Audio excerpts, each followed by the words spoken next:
हाँ जी, online platform पर आप सभी का स्वागत है। कल हमने पढ़ा था समर सिंह के बारे में। समर सिंह के टाइम पे अलाउद्दीन ने आक्रमण किया था। अलाउद्दीन की जो सेना है वह गुजरात से व्यापार करके आ रही थी, तो उन्होंने मंत्री निम्बा के कहने पर जो है टैक्स वसूला था। इसलिए अलाउद्दीन को लगा कि अगर जो राजस्थान और गुजरात के बीच में दिल्ली और गुजरात के बीच में राजस्थान पड़ता है, अगर राजस्थान के किसी मजबूत इलाके पे मेरा कब्जा हो जाए तो मेरे व्यापार में आसानी हो जाएगी। इसलिए मेवाड़ पे अधिकार करना चाहता था। तो आज हम पढ़ेंगे रतन सिंह के बारे में।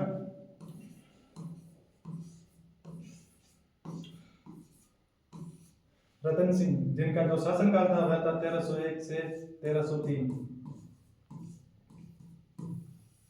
इनके टाइम पे जो दिल्ली का जो सुल्तान था वह था अलाउद्दीन खिलजी।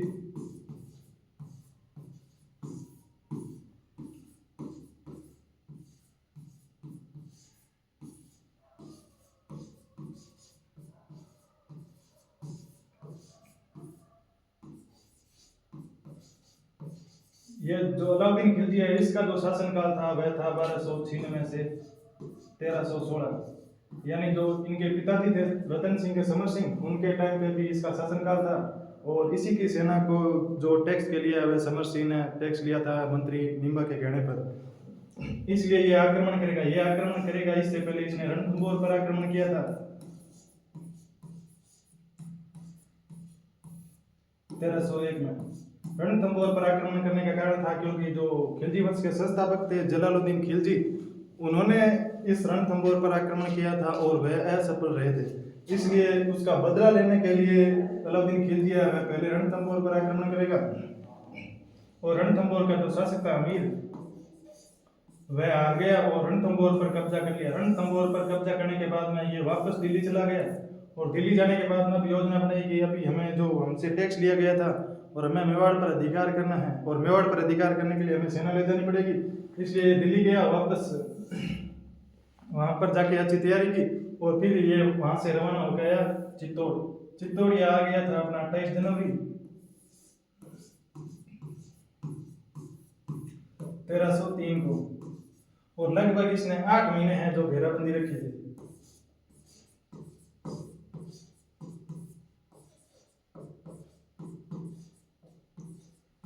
8 महीने इसने घेराबंदी रखी और फाइनली जब ये चित्तौड़ पर कब्जा करेगा वो तारीख है अपनी 26 अगस्त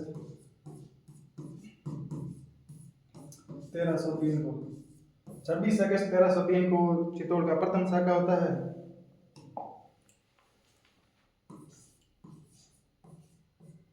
चित्तौड़ का प्रथम साका।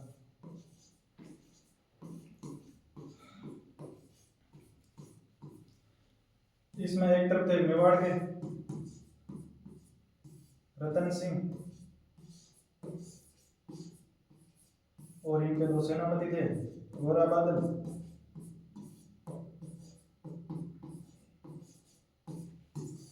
और इधर था अलाउद्दीन।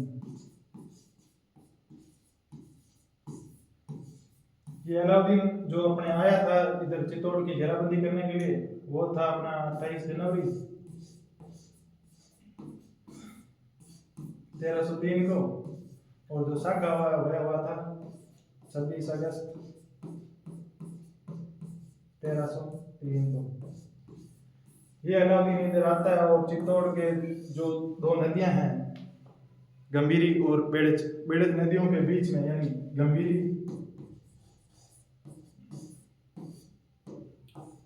और बेड़च नदियां हैं, इन नदियों के बीच में अपना कैंप डालता है और यहाँ से अपना कैंप डालता है और बाकी किले के बाहर बाहर घेराबंदी कर लेता है। 8 महीनों तक इसने घेराबंदी रखी। 8 महीने के बाद में चित्तौड़ में जो दुर्ग है उसके अंदर जो रसद सामग्री है या जो पीने का पानी है उसकी कमी आई। तो फिर जो रतन सिंह है और गोराबदन है, इनको रतन सिंह को जाके कहा कि अभी अगर हम किले के द्वार खोल दें और लड़े तो हमारे योद्धा बेहतर लड़ पाएंगे। इससे कि अगर बाद में हम लड़ेंगे तो मतलब हमारी रसद सामग्री खत्म हो जाएगी और भूखे योद्धा लड़ नहीं पाएंगे। इससे तो अच्छा अभी किले के द्वार खोल दिए जाए और उनको दुश्मन को ज़्यादा से ज़्यादा नुकसान पहुंचाया जाए। तो रतन सिंह ने कहा ठीक है, अभी किले के द्वार खोल दो। तो 26 अगस्त को किले के द्वार खुलते हैं और होता है केसरिया करता है। केसरिया तो होता है इनके नेतृत्व में। और जोहर करती है रानी पद्मिनी।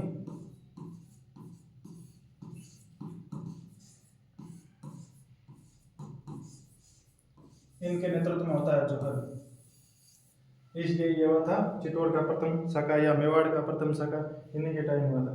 इस जो ये आक्रमण है इसकी हमें जानकारी कहाँ से मिलती है, तो हमें जानकारी जो मिलती है वह जानकारी मिलती है हमें अलाउद्दीन खिलजी है, इसके साथ में एक इतिहासकार आया था अमीर खुसरो। उस अमीर खुसरो ने इन्हीं के साथ था, और जो हुआ बार घेराबंदी की या चित्तौड़ पर कैसे कैसे आक्रमण किया उन सब की जानकारी है वह अमीर खुसरो ने अपने ग्रंथ में लिखी थी। अमीर खुसरो ग्रंथ लिखा था खजाइन उल फतूह। इसमें हमें जानकारी मिलती है चित्तौड़ आक्रमण की जानकारी हमें किस में मिलती है, तो अलाउद्दीन खिलजी के साथ में आया था अमीर खुसरो, उसमें हमें जानकारी मिलती है। ये इसी के साथ था, और जो घेराबंदी की कहाँ पर इसने कैंप डाला था, यानी गंभीरी और बेड़त नदी के बीच में इसने कैंप डाला था, और इससे हमें यह भी मालूम हो जाता है कि गंभीरी और बेड़त नदियों के किनारे है चित्तौड़गढ़ दुर्ग। और आगे देखे तो रतन सिंह के बारे में हमें जानकारी कहाँ से मिलती है, तो रतन सिंह के बारे में हमें जानकारी मिलती है घोड़ा बादल की चौपाई।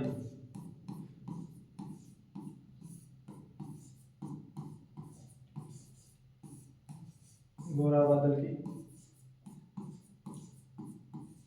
चौपाई जिसे लिखा था हेमरतन सूरी ने।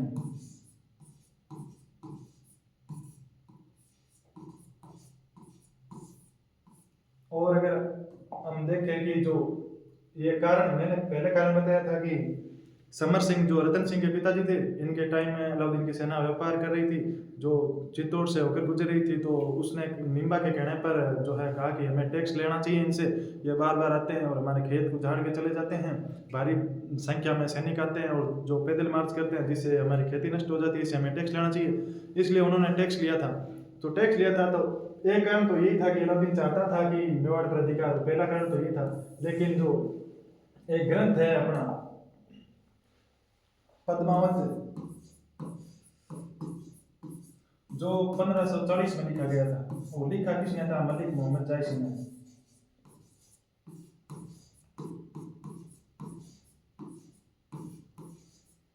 इस मलिक मोहम्मद जायसी ने ये ग्रंथ लिखा कौन सा? पद्मावत। यह कहता नहीं साहब, ऐसा नहीं था कि समर सिंह के टाइम पे अलाउद्दीन की सेना व्यापार कर रही थी, उनसे टैक्स लिया गया था, ये कारण नहीं था। कारण मैं बता रहा हूँ, वो कारण है इसने कहा कि जो रतन सिंह की जो रानी थी पद्मिनी थी सिंहल देश की राजकुमारी, पद्मिनी जो सिंह देश की राजकुमारी थी, सिंहल देश की राजकुमारी। इसमें मलिक मोहम्मद जायसी ने कहा है कि यह जो पद्मिनी है बहुत सुंदर थी, और जो इनके दरबार में एक रहता था राघव चैतन्य नाम का रतन सिंह के, तो उसकी नीयत है वो थोड़ी गड़बड़ा गई। तो नीयत गड़बड़ा गई तो रतन सिंह ने इन्हें देश निकाला दे दिया, और ये जाके मिल गए अपने अलाउद्दीन से। अलाउद्दीन के पास जाके कहा कि यार तुम काहे का सुल्तान है, तुझे दिल्ली का सुल्तान या भारत का सुल्तान कौन मानेगा, जबकि जो सबसे सुंदर स्त्री है वह तो रतन सिंह के पास में है, और तू सुल्तान बना फिर रहा है, तेरे पास है ही क्या? तो इसने जो है प्राकृतिक वर्णन किया कि जो है वह अगर शीशे में देखती है तो शीशा टूट जाता है, पानी पीती है तो पानी भी दिखता है कि ये इधर इधर जा रहा है। और इसने प्राकृतिक वर्णन किया, खूब सारी बातें बताई कि वह ऐसी है, दिखने में बहुत सुंदर है। तो इस अलाउद्दीन को ऐसे भड़का दिया था राघव चैतन्य ने। तो अलाउद्दीन को लगा कि मुझे आक्रमण करना चाहिए, और इतनी सुंदर कन्या है तो वह हमारे पास होनी चाहिए, उधर नहीं होनी चाहिए, मैं दिल्ली का सुल्तान हूँ, रतन सिंह नहीं है, इसीलिए इसने आक्रमण किया था। लेकिन वास्तविकता में ऐसा कुछ नहीं था, क्योंकि ये एक सिर्फ कहानी थी, और आक्रमण करने की वजह यही थी क्योंकि जो चित्तौड़ है वह अगर हम मैप में देखेंगे ऐसे, तो इधर पड़ता है अपना गुजरात, और इधर पड़ता है राजस्थान, और इधर पड़ता है अपना दिल्ली। ये इधर व्यापार करने के लिए जादू से व्यापार होता था, और इधर आने के लिए इसको चित्तौड़ क्रॉस करना पड़ेगा, और क्रॉस करने के लिए इसको मजबूत स्थल चाहिए, तो वह चित्तौड़ ही था। और इस पर आक्रमण करके अगर इसको अपने अंडर ले लेगा तो इसको क्या टैक्स नहीं देना पड़ेगा, और इसकी सेना आराम से आ जा सकेगी, इसलिए इसने आक्रमण किया था। और जो चित्तौड़ का जो आक्रमण हुआ था वह 1303 में 26 अगस्त को जो आक्रमण हुआ, उसमें क्या कि अपना अलाउद्दीन है वो जीत गया था। अलाउद्दीन जीत गया तो उसने क्या किया कि जो है उस चित्तौड़ का नाम पहले तो चित्तौड़ ही था, लेकिन अपना पुत्र साथ में आया हुआ था उसके, खिज्र का। तो उसने कहा कि अपने पुत्र को तोहफे देने के लिए कहा कि मैं इसका नाम है वह चेंज करूंगा और इसका नाम है वह खिजराबाद रखूंगा, खिजराबाद। तो चित्तौड़ का नाम किसी ने चेंज किया, वह खिजराबाद किसने किया? तो वह किया था अपना अलाउद्दीन खिलजी ने। और खिजराबाद ही क्यों किया? क्योंकि उसका पुत्र था खिज्र का और उसी के नाम पर इसका नाम किया खिजराबाद। और चित्तौड़ का प्रशासक बना दिया, खिज्र का को प्रशासक बना दिया, यानी अभी तो इसे संभालेगा और इसे देखेगा। लेकिन खिज्र का कुछ ही दिनों यहाँ रहा, कहते हैं कि 7-8 दिन रहा था। और उसके बाद में इसने जो ये दुर्ग है वह दे दिया था, मालदेव को सौंप दिया कि आप इसे संभालो और मैं जा रहा हूँ दिल्ली। लेकिन मालदेव है वह ज्यादा दिन रहा नहीं और मालदेव ने अपने पुत्र जय सिंह को सौंप दिया था। ये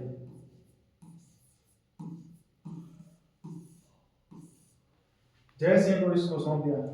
अब क्या हुआ कि जो जय सिंह है, जय सिंह के टाइम में एक आक्रमण होगा 1326 में, यानी आप देख लो 1303 से 1326 तक रहा, जो अलाउद्दीन के स्थापित किए हुए थे प्रशासक। और खिज्र खां को नियुक्त किया, खिज्र खां ने मालदेव को, और मालदेव ने अपने पुत्र को सौंप दिया कि अभी तुम रुखाड़ी करेगा इसकी।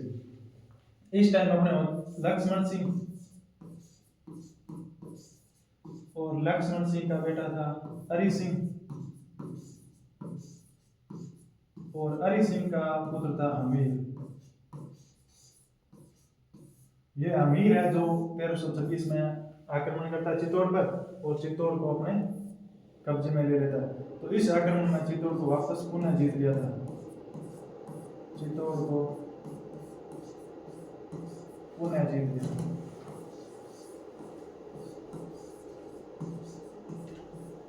ये जो लक्ष्मण सिंह और हरि सिंह है, ये अलाउद्दीन के साथ युद्ध करते हुए मारे गए थे, अलाउद्दीन के साथ इनका युद्ध हुआ था और उसमें अलाउद्दीन के साथ युद्ध में मारे गए।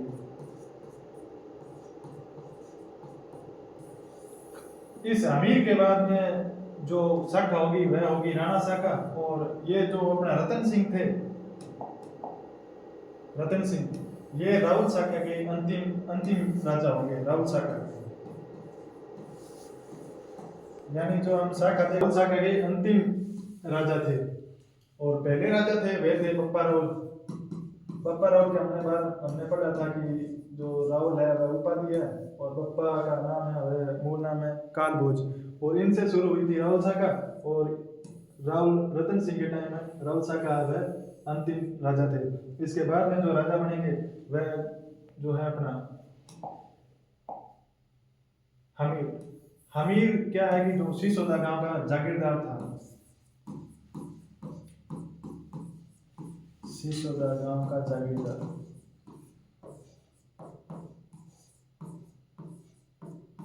सिसोदा गांव का जागीरदार होने की वजह से इनकी जो शाखा शुरू होगी वह होगी सिसोदिया, और जो टाइटल लगेगा वह लगेगा राणा।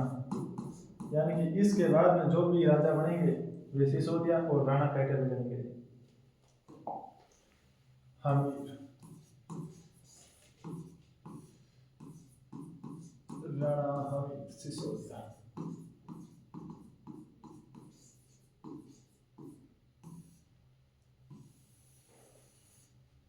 तेरह सौ 26 से 1364। राणा हमीर ने क्या किया? राणा हमीर है जो 1326 में जो जय सिंह था उसको आक्रमण करके हटाया और चित्तौड़ पर पुनः अधिकार किया। इसीलिए इसको चित्तौड़ का उद्धारक भी बोलते हैं, यानी मेवाड़ का उद्धारक।